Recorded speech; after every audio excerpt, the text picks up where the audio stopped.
કલયુગમાં બ્રાહ્મણોના શું લક્ષણ છે?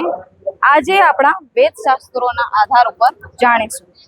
આ છે સંક્ષિપ્ત મહાભારત, એનો પહેલો ભાગ. આ ગીતા પ્રેસ ગોરખપુરથી પ્રકાશિત છે અને એના ભાગ પૃષ્ઠ નંબર 376 પર લખેલું છે કે કળિયુગમાં બ્રાહ્મણ, ક્ષત્રિય, વૈશ્ય અને શૂદ્ર બધી જાતિના લોકો કપટ ધર્મનું આચરણ કરશે. મનુષ્ય ધર્મની ઝાડ પાથરીને લોકોને અધર્મમાં ફસાવશે. પોતાને પંડિત એટલે કે બ્રાહ્મણ માનવાવાળા લોકો સત્યનું ગળું ઘૂંટશે. સત્યનું પ્રમાણ ઘટવાથી લોકોના આયુષ્ય ઘટી જશે. આયુષ્યની કમીને કારણે તેઓ સંપૂર્ણ વિદ્યાનું ઉપાર્જન કરી નહીં શકે.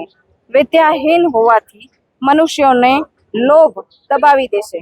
લોભ અને ક્રોધના વશમાં થયેલા મૂળ મનુષ્યો કામનાઓમાં આસક્ત થશે. તેથી તેમનામાં પરસ્પર વેર વધશે. પછી તેઓ એકબીજાના પ્રાણ લેવાનો લાગ શોધતા રહેશે. આ બધા સત્ય અને તપનો પરિત્યાગ કરીને બ્રાહ્મણ જે છે પોતાના સંસ્કાર ભૂલશે. તો આનાથી આ સાબિત થાય છે કે બ્રાહ્મણોના લક્ષણ કળિયુગમાં શું થશે. આવા જ ફેક્ટફુલ નોલેજ માટે જોડાયેલા રહો અમારા ચેનલ સાથે. ધન્યવાદ.